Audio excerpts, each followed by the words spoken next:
All right, hello everyone. It's Tuesday night, and it's the Dan and Omar show, and we're chatting this week to Ivan Kepcija, who is going to bring a bit of a non-Big Five experience to our show that we've probably ashamedly not touched on yet. We've been very focused on English football and European football and broadcast deals in the major leagues, but a good opportunity. Ivan, who I'll let you introduce yourself in a moment, but a good opportunity to learn about the landscape, particularly how COVID's impacted the landscape outside the Big Five leagues, which I think will be of interest to quite a few people who tend to kind of focus on the major leagues. So welcome to the show, Ivan. Great to have you. Yeah, thank you for having me. I'm looking forward to exchanging some ideas and sharing experiences. Nice one.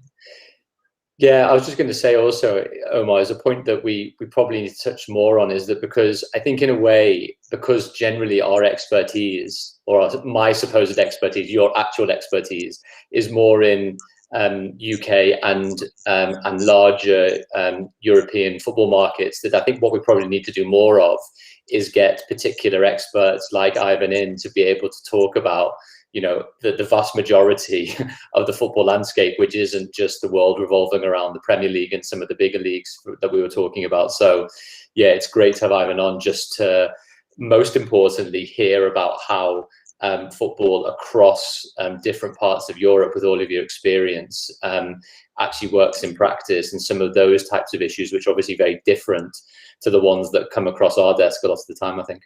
Yeah. So Ivan, do you want to give us a bit of a 101 on your career history, because it's been at some big clubs and some interesting roles? I have a coaching background, which for a sporting director is quite unusual. I started in the youth and over the years grew to be an academy director. I lived and worked in the US for some time before I moved to work for Dinamo Zagreb, one of the most prolific youth academies in Europe, getting a lot of talented players out to the top leagues. And since then, my career evolved in the direction of management. So my last two roles were sporting directors of Polish champions Legia Warsaw, where I held the role as the sporting director, and most recently with Hajduk Split, another giant in Croatia, and in the developmental phases of players formation, quite a significant club as well. So I do have maybe a little bit more experience on the side in the what would you consider a minor league from the UK perspective. Yeah, we'll get into the topic of kind of talent development, which is obviously particularly relevant, as you say, for Dinamo and Hajduk Split. I'm curious though, with all that experience in so-called smaller leagues, but based on the people that you talk to back at those clubs and your experience in those leagues, how are they impacted by COVID right now? Because we obviously know a lot about the Big Five leagues, probably slightly insulated because of the size of the TV deals, particularly in the Premier League. We've obviously seen issues in France, but I can't imagine the TV deals are that big in a lot of these other markets. So how are they coping with the impact of COVID? Yeah, I think it's quite a difficult time across the world, considering the new restraints that are placed upon clubs. However, it does impact some teams more than others. I'm sure that within your landscape, you can recognize clubs whose maybe owner has difficulties in other businesses, and now is started or stopped funding the club as much as they used to, and then you might have another club that is resilient to that and is maybe doing better in that regard. I mean, maybe some examples from the UK, I don't know, could be a Hull City between them and Brentford or some team like that. So you have different experiences across the board of how the clubs are structured, organized, and managed. I had the experience last year in Hajduk Split, which is a club that out of the big revenue streams, obviously has a large following, and when the fans are not allowed to the stadium, the match day revenue that is not there heavily impacts the club. But most probably the trickle down effect from the big leagues that are buying from clubs like Hajduk. Last two transfers that Hajduk made were Palaversa to Man City, now playing in Ostende, I believe, on loan. and the one before that was Bradaric, who went to Lille, also one of the bigger clubs in France. So now those revenue streams are missing because the clubs in those leagues are spending less. We've seen that significantly reduced over this window. So clubs like Hajduk definitely are struggling. And I would not say that it's much different for other Croatian clubs, because that same revenue stream is feeding majority of the Croatian clubs. I believe that you have produced an analysis of the European market. Maybe that's something you could share with the audience, of the Croatian league, basically the clubs being most dependent on development and sales of players abroad. So knowing that you are really number one in Europe in that regard, immediately that means that the COVID effect, where the reduced transfer spending is happening, is mostly impacting or largely impacting the clubs in Croatia the most. Yeah, I've got the graphic up. I don't know, Daniel, if you're able to get up on screen, but the Croatian clubs, for every €1 they earn from traditional income, which is match day commercial and broadcast revenue, they earn over €3 from transfer income, which is crazy. When you think, in the context of what you're saying there, Ivan, where this is a revenue stream that is being largely wiped out, so you're losing effectively, 3/4 of your revenue stream overnight because of COVID, and on top of that, you're obviously lacking the match day income as well, which for some of these clubs might be substantial, as you say. It depends and varies from club to club.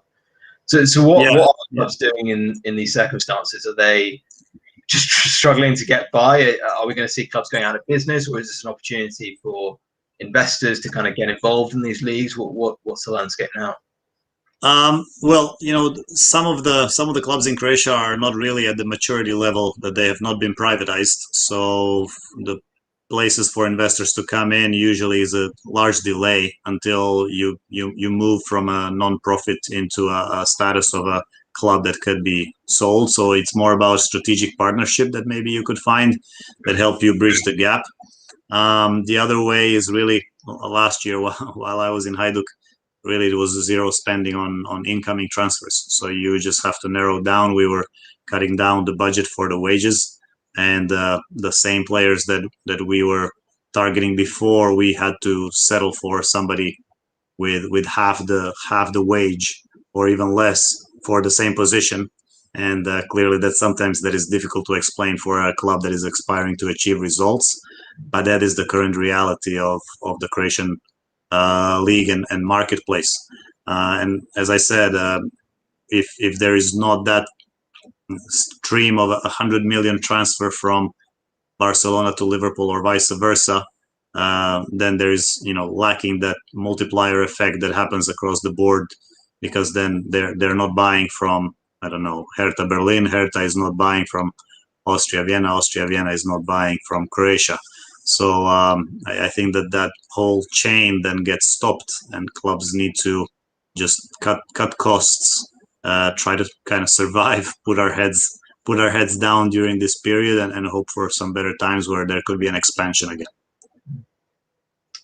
I was going to ask there was a point, Daniel, you raised in the preamble on Brexit as well. So the chain's getting stopped because of COVID, but then some leagues are struggling even more because of Brexit. And we spoke about this a few weeks ago around the band in which a league is in. And the new governing body endorsement is kind of it can be the golden ticket, or it can be the kind of jail bars in many ways for some leagues. And you were talking about Hajduk earlier, potentially more of a challenge to get players to England now.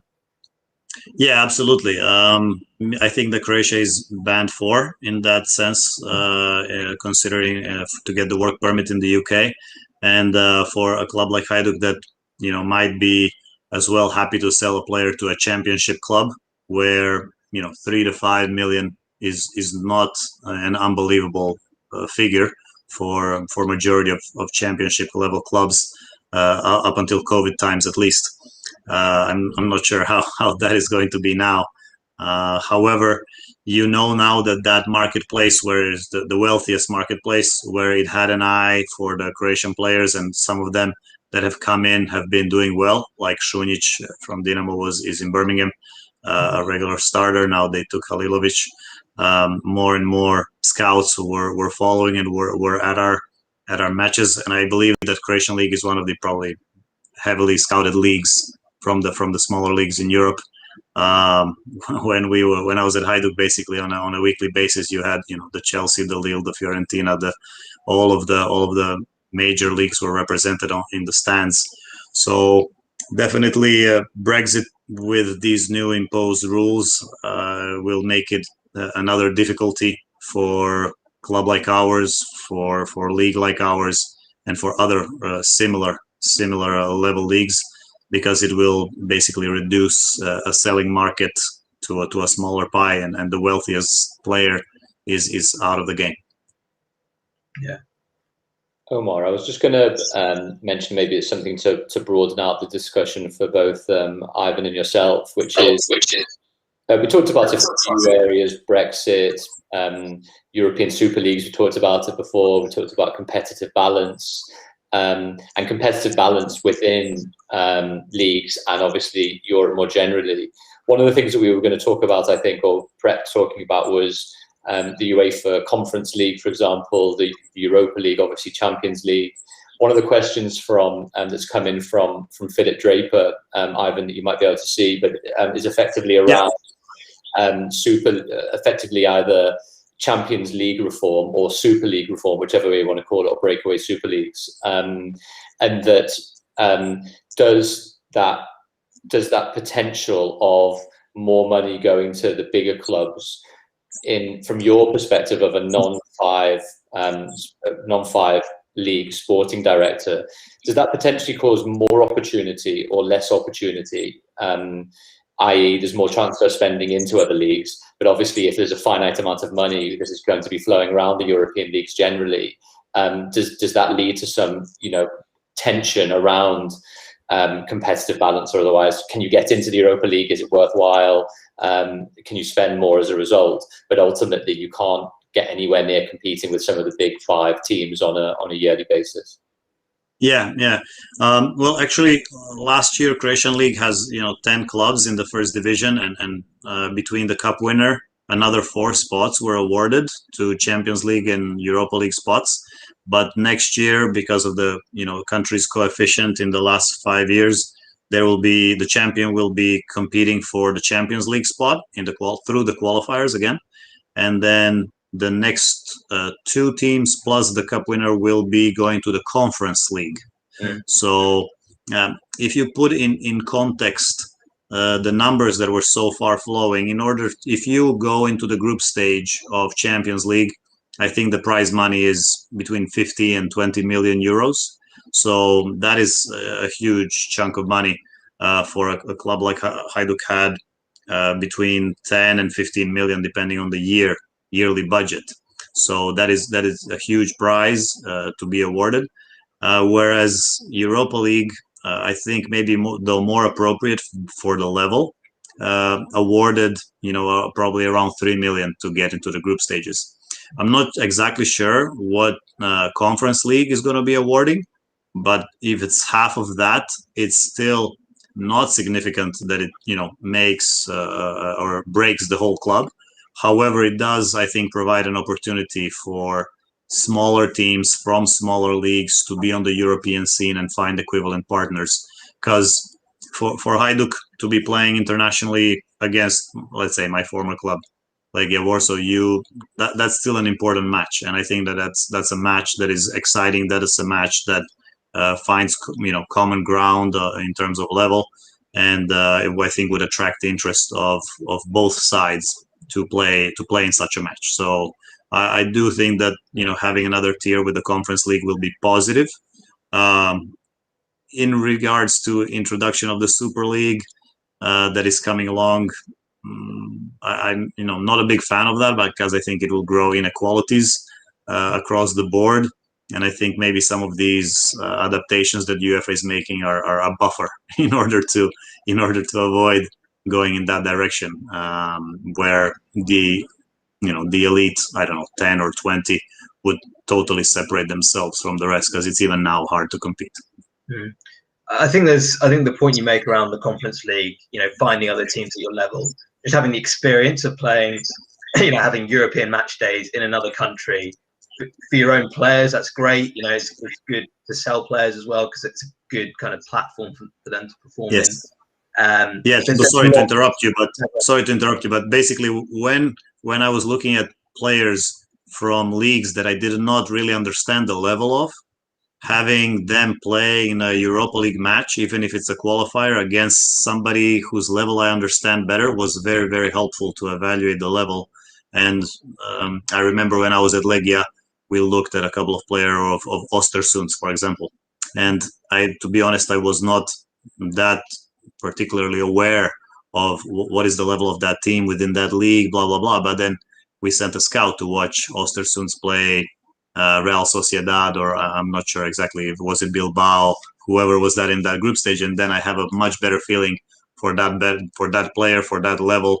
So having this international platform, I think, is unbelievably important, also from that regard. Yeah, it's a really good point, and we hear that a lot from English clubs. Obviously, clubs are welcome to use our World Super League as well, which gives a strong indication of the level of teams as well. But there's a lot of kind of sniffiness, I think, from the big five leagues around the Conference League, and it being this kind of Europa League's bad enough, why would we want to compete in this third league? But it's an opportunity potentially even to win something as a Dinamo Zagreb and a Legia Warsaw, and European trophies. If you went back 30 years, we had Star Bucharest and clubs like that winning European Cups. That's just unimaginable now. So yes, we need to find a way of recapturing some of that.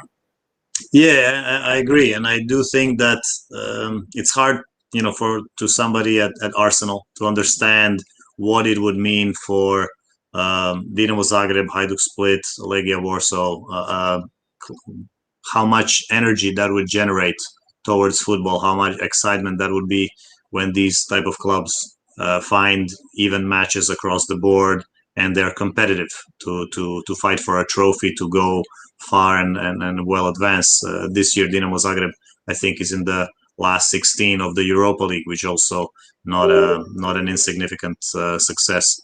Now repeated, over the last 3 years. So I do think that generating this type of opportunities, that Conference League might not be interesting for a Leicester, who is having a full schedule already, fighting across the board in the toughest competition in the world, maybe. How that could not be super exciting. On the other hand, it might be beneficial for them because it does provide another opportunity to measure themselves across internationally in maybe leagues that they will be buying from, that they also do not understand, just like I did not understand what is Östersund in Sweden until I saw them play internationally. So from that point of view, I think it's beneficial for them because it gets them a better understanding of the level. For example, Hajduk, before I arrived, played a Europa League qualifier against Everton. And just out of those two matches, Everton bought Nikola Vlasic from Hajduk because they were able to compare his performance versus their own defender. Now he's doing really well in CSK Moscow, and everybody's happy. And it would have never happened if there was not a matchup like that internationally. Yeah, it's amazing how almost like a draw, like a random draw, can dictate a play. It's almost, we talk about football being quite meritocratic, but actually there's a lot of not as much as we would wish it to be. Yeah, for sure. Omar, just going to ask one more point. I'm going slightly off tangent for a second now, but and maybe we'll come back on for a second. But I was just wanting Omar just to chat to Ivan about, more generally his role at the particular clubs, because there's obviously this really big debate, especially in the UK, and that's how I'm just anchoring it back, as to the role of a sporting director and a technical director more generally. And obviously there's pushback at different clubs depending on the structures that are in place. Whereas on the continent, across Europe and the world for a long period of time, technical and sporting directors have been the mainstay and as part of the furniture for clubs, whereas it seems that England, to a degree, has been playing catch up for some time. Would it be possible, just because it might be interesting, but just to demystify things a bit, to explain what your actual day-to-day role effectively was, and linking, I guess, most of the on-field departments together in that sporting director, technical director role? Yeah, I think it's still an evolving field, to be fair, and I don't think that all the answers are there yet. However, football, I think, is realized that it's too serious of an industry where money is not never ending, maybe as it was in the past in many places, and the clubs are looking to more sustainability and how to basically achieve more out of what they're having, out of their resources. And because of that, they're looking for strategy, they're looking for sense, they're looking for meaning, they're looking for direction, something that will consistently stay. And in that regard, I do think that the role of the sporting director has been growing internationally, but also in England. I know that the traditional English model was a manager who basically was covering both the coaching on the pitch and role of the sporting director in one. However, I think that if you have to look into consideration the circumstances, the circumstances are that players that a club has usually are on a 3 to 5 year contracts, and just by diverging significantly from one way of recruitment to another way of recruitment, it's very costly for the club. You manage change much more often than that, unfortunately or unfortunately, however you want to put it. It's a trend.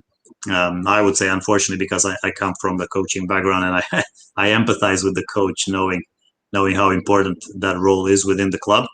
I think the sporting director role is growing to be somebody who is the bridge and gives the whole sportive side, strategy, sense, and planning, and those kind of words are becoming more and more important, so that you are now able to bring in basically a coach that fits within the philosophy of the players that you already have, because the changes as changing the players are impossible as often as you change the coach, because they're tied to contracts, and that becomes very, very expensive. So the clubs that are, I think, overachieving are the ones that have decided to follow a pathway, whatever that pathway is, whatever that style of play is, whatever, but it's a chosen pathway, and now it's consistent in terms of recruitment, in terms of building a squad, in terms of reaching certain KPIs, etc.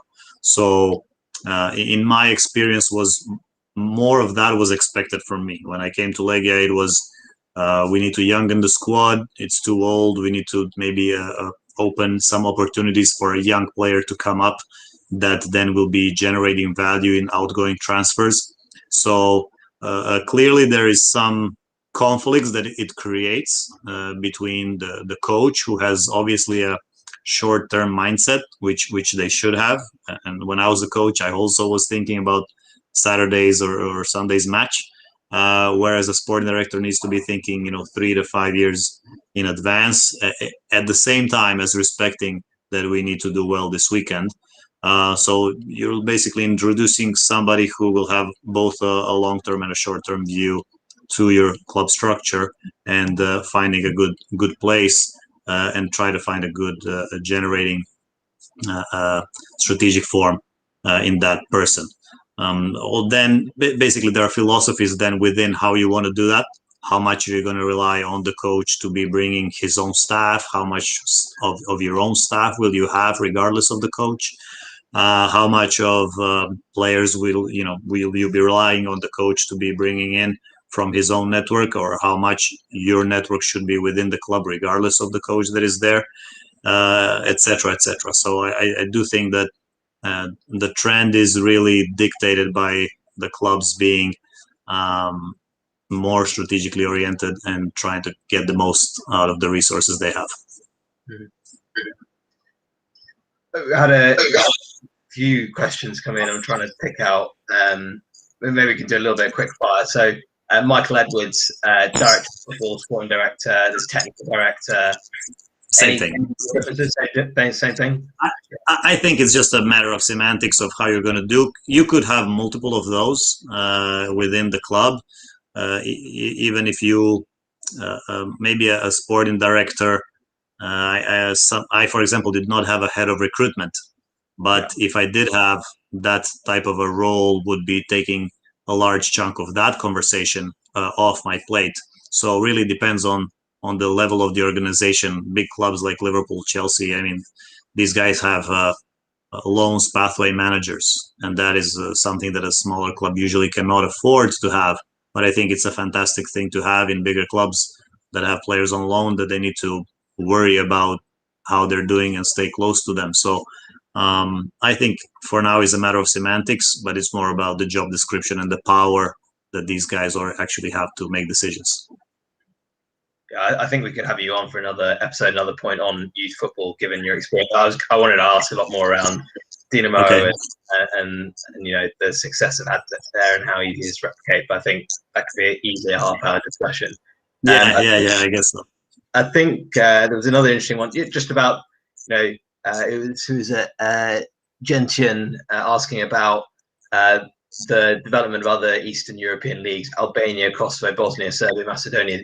These will be very foreign leagues to myself and Daniel and to a lot of other people listening in. What are the leagues to watch, let's say, in some of the small Eastern European markets?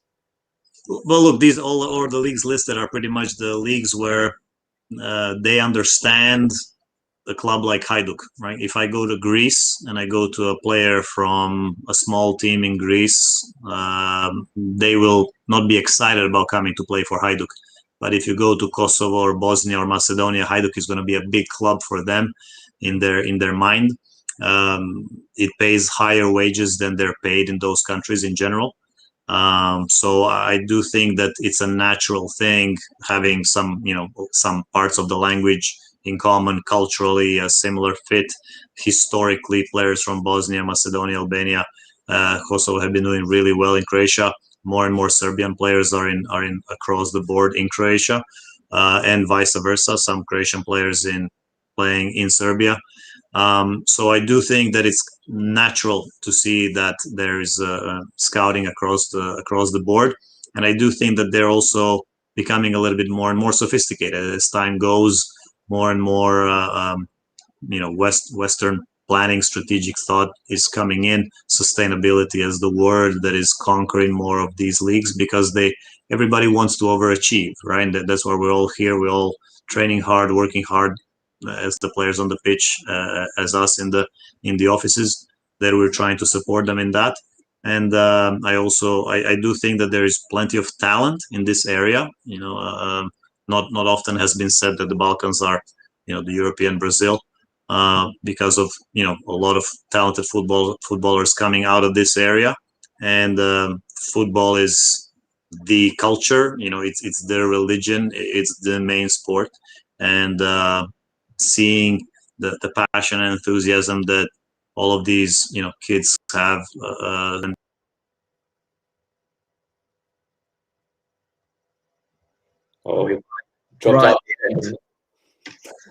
Markets for us.